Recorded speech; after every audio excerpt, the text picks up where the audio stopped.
Dear friends, today is the Friday of the second week of Lent.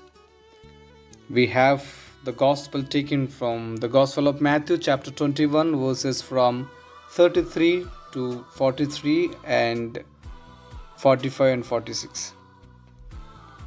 Today, in the readings, we focus on one of the most difficult experiences of human life, rejection. We ponder the rejection of Joseph by his family members and of Jesus by his creatures. It's on occasion for us to ponder the many times in our lives we too have been rejected, especially these occasions that may sting the most. But in response to the terrible rejections of Joseph and Jesus, the responsorial psalm has us proclaim today repeatedly, remember the marvels the Lord has done. In the Gospel, Jesus, citing Psalm 118, says, the stone that the builders rejected has become the cornerstone. By the Lord has this been done. It is wonderful in our eyes. The verse right after that is essential verse of Easter. This is the day that the Lord has made. Let us rejoice in it and be glad.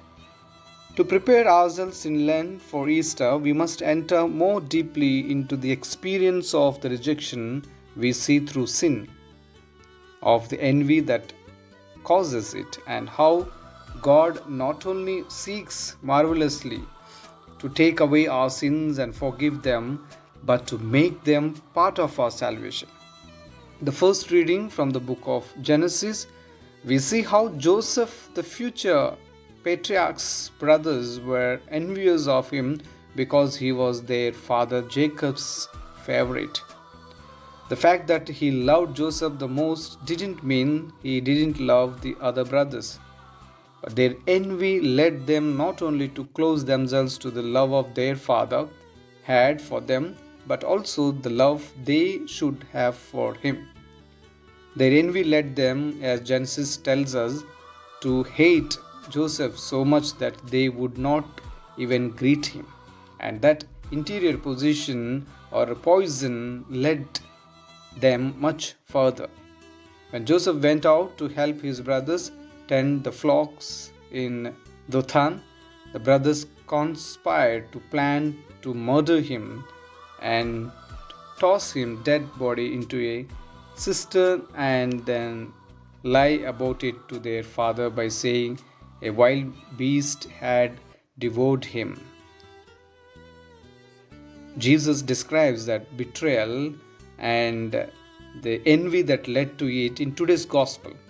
Jesus spoke to the chief priests and the scribes in a parable about the way they had treated all the messengers God had sent them and how they were going to treat him.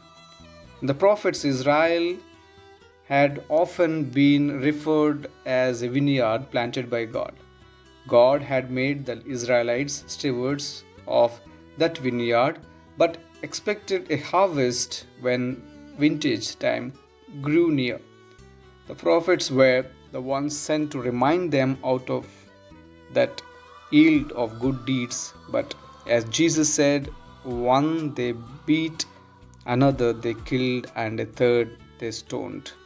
Other prophets sent and maltreated the same way. Finally, God sent his son, but in prophetic tones that would be fulfilled in the cry of crucify him in Pontius Pilate.